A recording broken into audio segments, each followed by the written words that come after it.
to be back. Good to see you, Philip. Thank you again for joining Fortify Together. I see you. Let me just give you guys a wave. And yes, thank you everyone for joining. All right, I've taken a bit of a bit of time coming on, so I'm not going to take too long to go deep into the conversation we're having today. But let me start here by saying Happy New Month. It's almost a week now since we met, right? Last, because I didn't have Thriving Thursday properly last week, so we had just a mini session where I shared something quickly, right?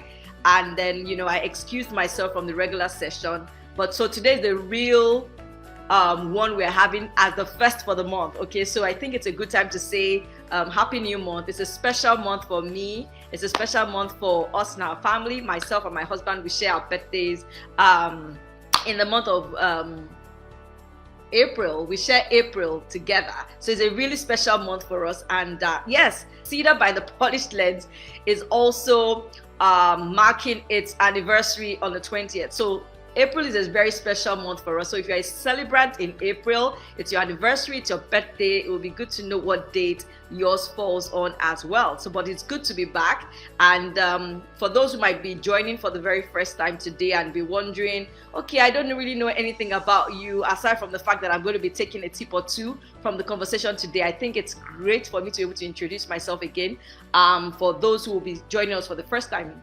So I like to tell people to call me FolaFayo, in as much as that's not my original legal name.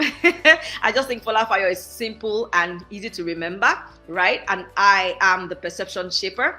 And what I do is to help those who are in transitions, particularly those who are moving to a next level or a new space, right? To do that with ease and to thrive eventually. I believe very much that we have the grace to be able to thrive in any season or space we find ourselves in. I know a lot of people probably hear that and are like, FolaFayo, are you really sure we can thrive? I think the first thing we need to know about our thriving is that, one, God is an amazing God, and he will not put you in a situation where there will be no solution for you to really do well, okay? And secondly is that your season in a good way or your space in a good way would determine what thriving is to you. So thriving would differ per person and will differ per time. So whichever description you may have of thriving in a particular space, you have the capacity, as much as it comes to you as a desire, to be able to come into that space and to eventually enjoy it. So it's something I believe very strongly in, and it's something I try to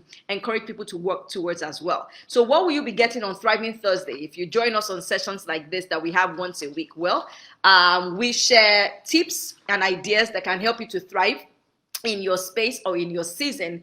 And our desire is to make sure that you live with something applicable, something that you can apply. So it's not just for you to come and just get some ideas that just make you feel, oh wow, that was great, that was a revelation. No, the idea is for you to take away something that will be simple, that will be relevant for you, and something that you can immediately apply. Now, if you're someone who joins any of our sessions and you're like, oh, I got something interesting today, I got something that I think I really actually need, but I'm not sure how to step into it, or you believe that you can start to do the stepping into on your own but might need some form of accountability, then please feel free to DM me on Instagram. And if you're on Facebook, just send me a message or send me a mail, folafayo@folafayo.com, and let's see how we can set you up on that step that you probably took away from the conversation we have. All right.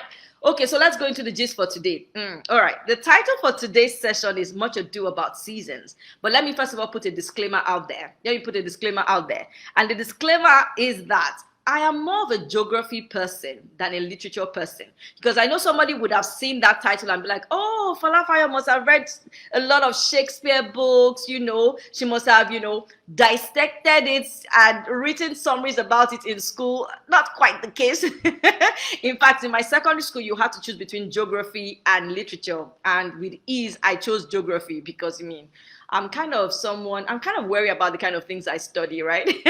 But I did geography in school. However, in junior secondary, where we didn't have to choose any of those subjects and we did core English, one of the books that we did use at some point was the Shakespeare book, if I remember. And of course, so I got familiar with a number of Shakespeare stories. You know, I don't know if any of you remembers any of them, but apart from, you know, the casual reading and that book, I might have come across some of the other materials that Shakespeare has produced he produced in his lifetime. So, you know, write-ups like Macbeth, then you have Romeo and Juliet. That one is a very popular one. You also have As You Like It. You have Midsummer's Night Dream. You also have I wrote a number of them today. You have Taming the Shrew. Taming the Shrew was an interesting one as well. And then you have The Tempest, and there are quite a lot of other interesting ones that, you know, Shakespeare put together and he has out there. But today we're going to be looking at Much Ado About Seasons. And so I know some people who probably were literature students will have been wondering, okay, what's going to be the connection with that? All right, okay. So I read the book years ago, and it was necessary for me to go over a summary just before today's session.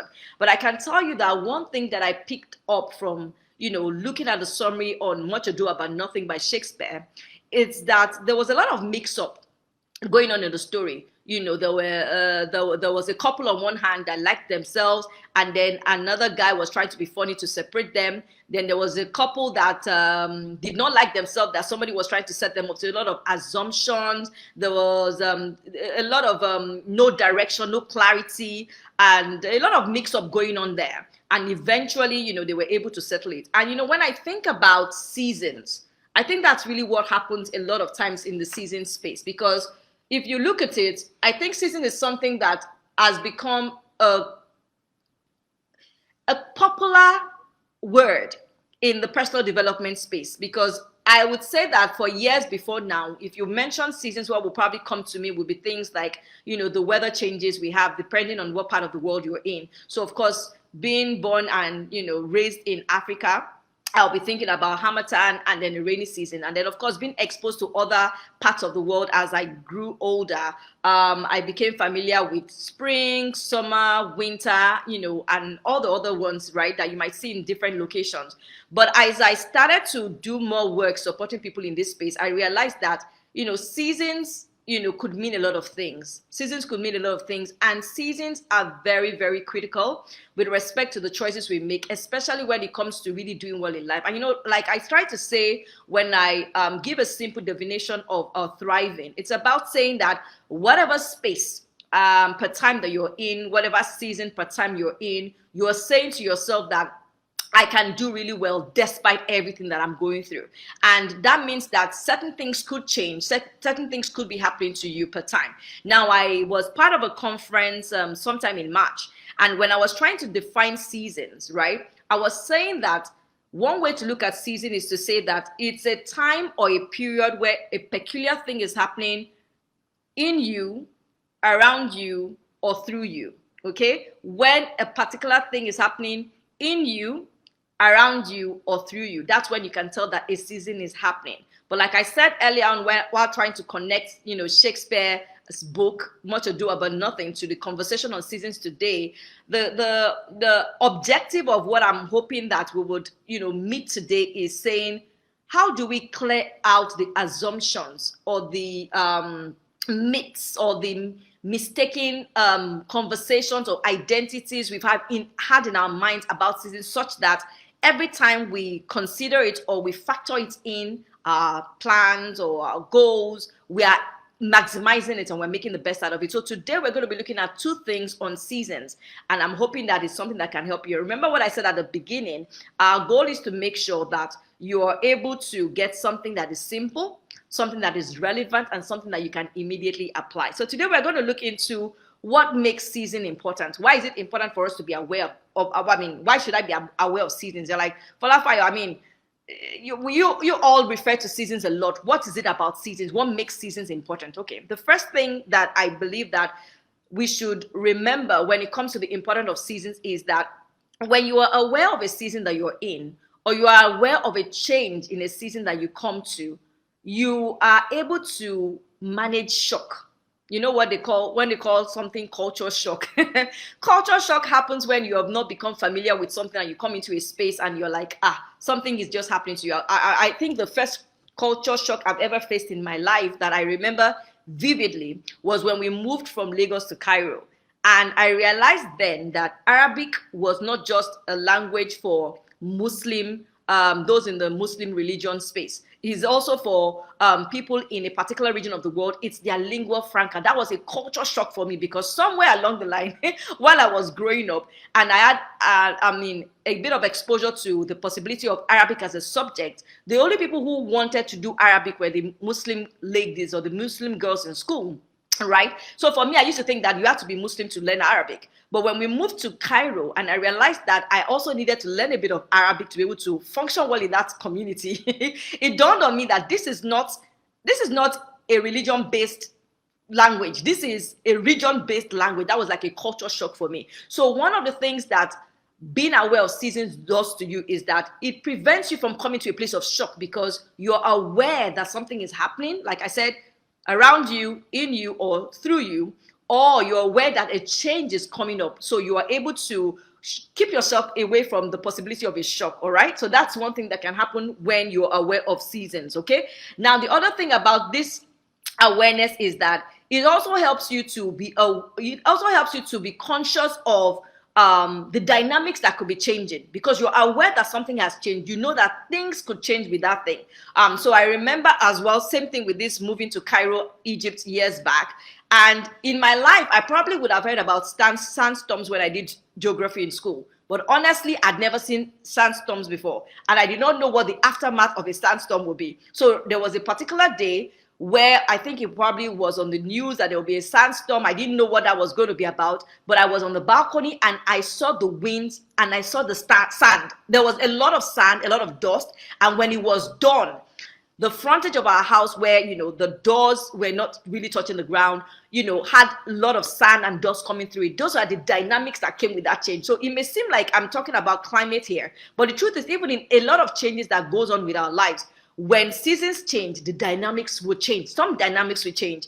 And if we're not careful about observing the change in those dynamics, we will be in a place of shock. And for a lot of us, it kind of takes time for some of us to absorb shock or to adjust in a place of shock. So my encouragement is, while you're becoming aware of the possibility of, seasons changing or changing, either because you planned it or you didn't plan it, that awareness helps you to, manage shock properly and helps you to adjust as well. Now, the other thing about awareness and consciousness when you're appreciating seasons is also a place where you come to that you're able to maximize those seasons when they come. So you adjust quickly and then you maximize it. You adjust quickly and you maximize it. Now, this example I use all the time, every time I talk about changing seasons, and that's when the COVID happened in 2020. Now, I'm someone who works from home. So usually my husband is off to work in the morning. The kids are off to school. So I have the whole day, the house to myself, to do whatever I want to do. I can rest, I can play, I can host, I can create, I can work, I can connect with clients, I can connect with friends.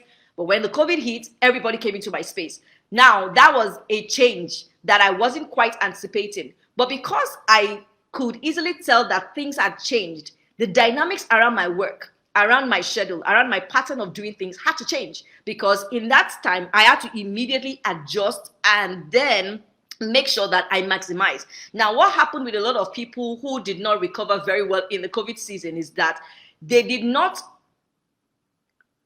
understand that a change had happened. They did not understand that they could adjust to it, and they could not quickly maximize what was available for them. And so when you're aware of seasons, you are able to do that with ease. You're able to come to a place where you can say, things have changed. This is what I need to do differently. This is what I need to understand and appreciate. And this is what I can do to get out of this stage and be able to say, I'm still thriving at the end of the day. So my question to you on this particular point is, are you adjusting as your seasons change? Are you immediately adjusting? Because it's something many of us need to do. If you're someone who finds it difficult adjusting, you may need to want to converse with someone on this, have a conversation with a mentor, with a coach, with a friend, and see how you can, do something differently to be able to blend with that changing season, because it's very important. Otherwise, you will find that you will become quite disgruntled and you could get frustrated, right? Now, the third thing about seasons that I also want to drop for us today is when you understand seasons very well, because understanding and appreciating seasons is very critical for us to thrive in life. It also helps with comparison. And I know that a lot of us who are very active online, what happens is that we see what our peers are doing. You see what people who are older than you, people on the same level as you, people who are younger than you are doing. And there's a possibility that many times when you see what they are doing in their space, or you hear their stories, for you to think that, I'm not quite sure what's going on in my life. Things are going a bit slow, and then you're comparing and you are getting to a place where you are dissatisfied. You're probably discouraged and you're not even motivated to move forward. But when you understand seasons and you realize that, oh, okay, you know what? I could actually be in my seed season. And seed season is when you're starting off maybe on a project, you're starting off on an idea, or you're collaborating with someone and you guys are taking your initial first steps and all of that. Now, when you're in that space of saying that I'm in my seed season, you are clear to know that somebody else who is in their harvest season cannot be having the same activities or experiences as you. So that person may be in that place where they now start getting a lot of recognition, or they are getting a lot of reward because they are in that phase. So if you see a friend who has probably been in a space years before you, and the person is having opportunities that you are not getting, but you can immediately realize that, oh, maybe this person is in their harvest season. The pressure that comes with comparison is better managed, and better managed. Let me put it that way, because you know that something is going on there. Now, another kind of season comparison that could also put one at ease is when you realize that you might be in a season of privacy, or you might be in a season of incubation where you are in hiding. Nobody's really seeing you. Meanwhile, there are other people who might not know as much as you. They might be in their visibility or prominence season for some reason. Maybe it's the way God designed it. Maybe it's the path that they've taken. Maybe it's the opportunities that they come to per time and all of that. But the thing is, when you realize that seasons differ per time, per person, then it's easy for you to manage comparison, because comparison is something that is plaguing a lot of us in this time. And when you're someone who is, like I said earlier, visible, you're active online, the truth is you're going to be seeing a lot of things happening with people. And you're going to be asking yourself, oh, am I on time? Is there something wrong with me? Am I, not as skilled, or I'm not as opportune, and things like that. So you want to ask yourself, when you're in a season, what season could I be at this time? So I always say something to people who are probably married, to say that if you have young kids, you are in a different season from someone who has older kids. Someone like me now, my kids, to a good extent, they can sort themselves out very well in the morning. I help them with a few things, but not like when they were younger. So if I am done with getting my kids ready in the morning and then I'm browsing, and you see me online at that time, and you're wondering, why in the world is FolaFayo online? I'm here trying to put all my kids together and get them into the car and into the bus. Then you're not clear on the fact that I have older kids, right? And I can manage my time differently from you who has younger kids, and you need to put all your attention into that space. So what is happening in your season, and how are you letting that comparison weigh you down? Because if you're not quickly checking yourself, you could get to a place where you are discontent, discouraged, you're not motivated to do the things you want to do. All right. Now, I know that we've been able to look at things that will help us to appreciate a season now. First of all, it prevents you from experiencing shock. Secondly, you learn how to adjust and to maximize, because you are aware that things have changed. And the third thing is that when comparison comes into your space, you can immediately tell yourself that, okay, I'm in this season right now. This is what I'm supposed to be doing. This is the experience I'm supposed to be having. These are the opportunities that could be coming my way. But now this other person is in this other season, different from mine. For whatever reason, we cannot have the same experiences. And it can help you to manage all that is going on in you and in your mind especially. All right. Now, the other thing I want to leave us with today is an answer to a question that I was asked, that was thrown at me years ago when I started coming on live. The very first live session I had on Instagram, and we themed it Thrive at Home. So I talked a lot about seasons then. So someone asked on the session and said, FolaFayo, how do you know when your seasons change? And I was able to come up with an answer at that time. But over time, working with people, studying the things that are going on in my own life, right, and reading a lot of things around, I've been able to identify 5 things. There will be more, but 5 top things, right, that you may want to look out for to know when your seasons have changed. So 5 things that can let you know when your seasons have changed. Because like I said, when seasons change, a number of things will change. The dynamics around your life will change, right? Then you also need to adjust. I said that earlier, and you may be wondering, okay, FolaFayo, what do I adjust on? You need to adjust your expectations, adjust your priorities. You need to adjust your schedule as well, all right? But how do you know when your seasons have changed? So I'm going to end on that today. One thing that is very popular with seasons changing is location. For a lot of us, maybe for those of us who move around because of work, or for those who have moved to other countries because of school, or for some reasons you had to change maybe your home, you've gotten a new house, you've moved, or you didn't want to renew rent in a particular place and you moved. When you change locations physically, your season has changed. Why? Because the dynamics around your life will change with it, right? Because if you move from a country to another, you're going to have new neighbors. There are new laws to comply with. I know that, moving from Lagos to Geneva, for example, my husband and myself had to go do driving lessons and driving tests again to get licenses there. The season had changed for us, right? The dynamics had changed because the location had changed. We had to get the license, the driving license, to permit us to drive in that environment, all right? So when locations change for you, your season has changed. So if you're someone who is planning to go to school by summer or after summer, September, later in the year, and you're going to be going to a new environment, your season has changed. Now, some of us have friends who moved to UK or Canada in the last 1 or 2 years, and they are still coming to terms with the fact that things are changing in their life. The truth is the location just changed seasons for them, all right? Apart from the fact that they're going to be experiencing, the regular weather change, season change and all of that. But the thing is, seasons change when locations change for you. So even if you're someone who is probably living in Lagos and you used to live on the mainland and your office was on the island, if you move to the island, your season has changed. You know why? Because now you don't wake up as early anymore. You have time in the morning. You're not as stressed because you're not facing as much traffic. Things just change all of a sudden. Locations determine that your seasons change. All right. The second thing is your role. When your role changes, then your season has changed. So if you're someone who was single, now you're married. Aha. Your season has changed. You're someone who was entry level in an organization. Now you've been promoted to supervisor level. Your season has changed, all right? Because the job description, the KPIs, the things that they are looking out to determine that you're succeeding on that new role determines a lot of things, So maybe before, you didn't really mind what time you got to work. You didn't really used to need to show up for certain meetings.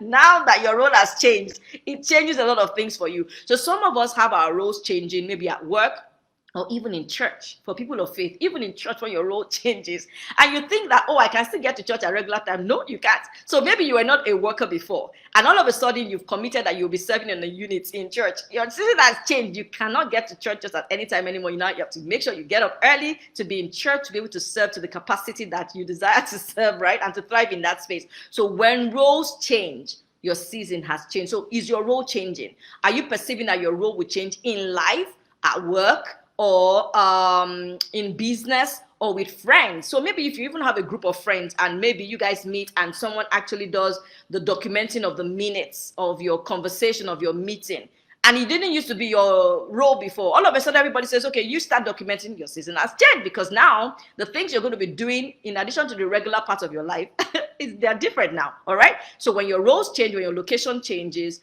your season has changed. The another thing that you want to look out for is resources.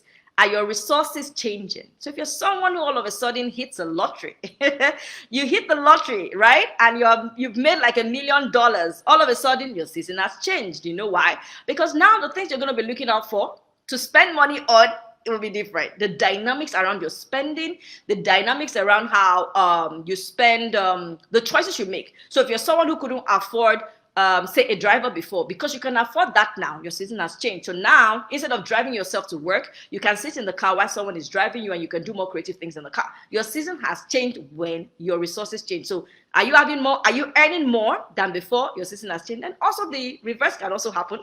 This is not something we all pray for, but the reality is that sometimes it happens that way, okay? So maybe you invested in an opportunity and you were expecting certain returns regularly and it's not coming that way. Your season has changed, or you lost money in an investment completely. It's determining that your season has changed as well. So if you have a plus or minus in your resources, and resources are not just only covering things like money, all right, or material things. It also covers things like your time. So if you're someone who for some reason you have more time in your hands, maybe it's the same role at work, same location, but then the things they're expecting you to do at work has changed because of maybe projects that you're not completing anymore. Your season has changed because you can now use that time that you have much more of in your hands to do amazing things, to be a blessing, to show up somewhere, to volunteer, or to do more things for your loved ones, to connect with your loved ones, to bond more with friends, you know. Or if you have less time, like I said, it's either a plus or a minus. If you have less time, then you're like, what am I going to drop? Because the thing is, when you all of a sudden have less time to do the things you need to do, then some things have to drop, some things have to give. I remember that was the case for me years ago when I resigned from the bank, because I got to a point where I was growing so much on my inside. I wanted to do much more.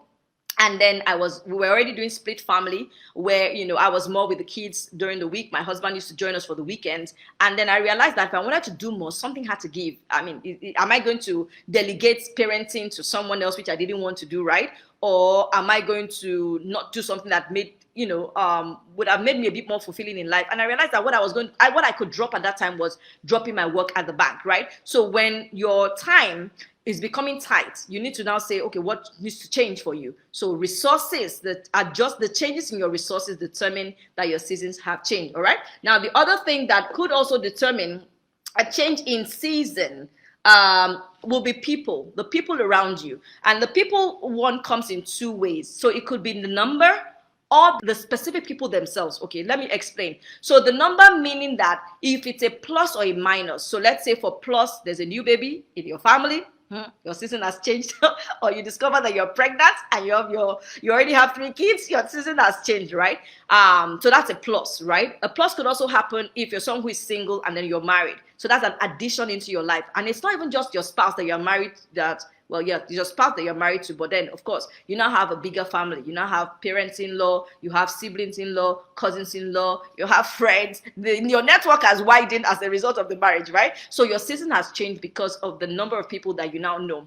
It could also be a minus. A minus could happen when your friends, your close friends, move. So in as much as you can still stay connected with them virtually, you're not really seeing them physically like you used to see them before. And then, of course, sometimes if the person passes on to be with the Lord, then your season has changed as well, because there's a minus. That person is no longer there, all right? Now, that's with numbers. Now, also when the individual changes, your season could also change. So let's say you are in a church. Let's use church or organization, company as an example.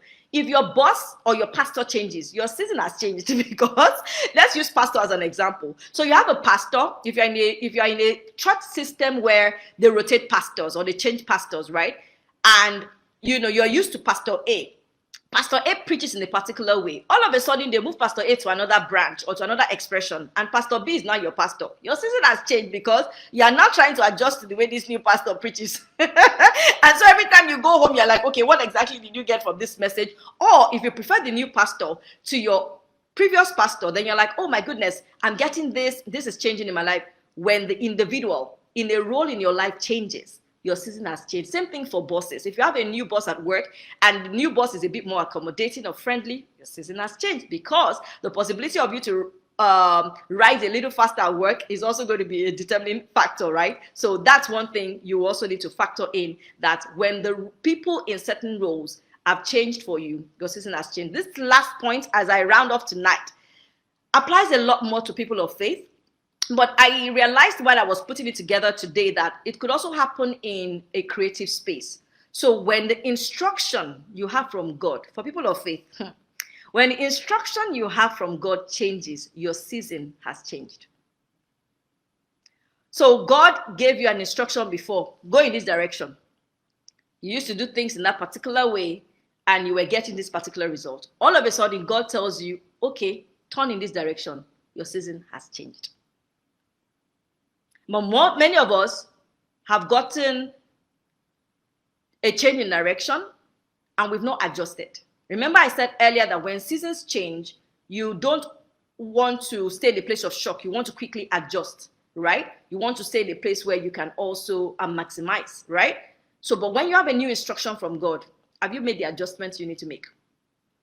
Have you made the adjustments you need to make? Now, I was saying earlier that apart from people of faith, when it comes to the instruction they have from God, it could also apply to someone in the creative space. So when the strategy with what you're doing has also, changed, your season has changed. So for me, I remember when I started sharing, because I love to share. When I learn, I love to share. Years ago, I used to blog a lot. I used to write. That was my, modus operandi of expression, right? But today, I would rather talk, like you're seeing me do now, do a video, right? Or, publish a podcast and release it. I would rather do that, record an episode of a podcast and release it. I'd rather do that than write. Now I know that my season has changed. Now it's not like I can't blog again, but I don't do it with the level of comfort that I have when I'm speaking, when I'm sharing the things that I know or the things that I learn or the things that I believe that someone else needs to learn. So has the instruction you have from God changed? Or has the strategy you're using around your work, has it changed? Because if there's a change, your season has changed. Your season has changed. When I was thinking about instruction changing earlier on today, I remembered the bit in Joshua. Before when the Israelites were still, roaming around in the desert before they got into the promised land, they had access to manna. They were having manna and quail, right?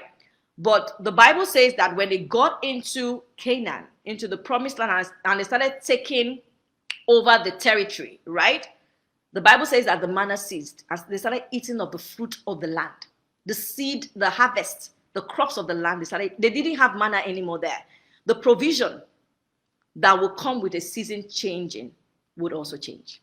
Because some of us might be caught up in, I used to eat manna, and then you're still going out looking for manna, but you're in a different land. You have different instructions from God, and then you're getting frustrated. We need to check what's going on there. So I know with the conversation we've had today, some people may be saying, FolaFayo, okay, now I'm clear. So it's not much of a fuss that's been going on about this talk on seasons. I didn't realize that I could have been having that happen for me. How could I maximize it? Or, okay, I am having an idea of something I could do differently, but I'm not sure if it will work well, and you need to have a conversation. Please send me a DM. Let's have a conversation. If you're on Instagram, you can send me a DM. Let's connect on a quick and complimentary call, don't worry. And if you're on Facebook, you can also send me a message. But if you're just watching the replay of this, please send me a mail, folafayo@folafayo.com, and let's schedule you for a session where we can look into what kind of season are you in, what has changed, and what do you need to adjust on to maximize that season. But I'll leave us all on this, like I always say, in whatever season or space you find yourself in, you can thrive. You can thrive. All right, so I want to say thank you to everyone who has joined today. PSTIC GCC, I'm not sure if I pronounced that properly. Tulip, thank you for joining. Philip, I mentioned you earlier. Goribash, Adebola Mudi, Any Braids, thank you for joining Fortify Together. And on Facebook, for anyone who I didn't see their comment before signing out, my apologies. But Topo Ogunfayo and True Blood, thank you for joining as always. So this is my time to say all the best to you for the rest of the week, and especially the month of April. Special blessings on every celebrant. And see you next week. God bless. Bye-bye.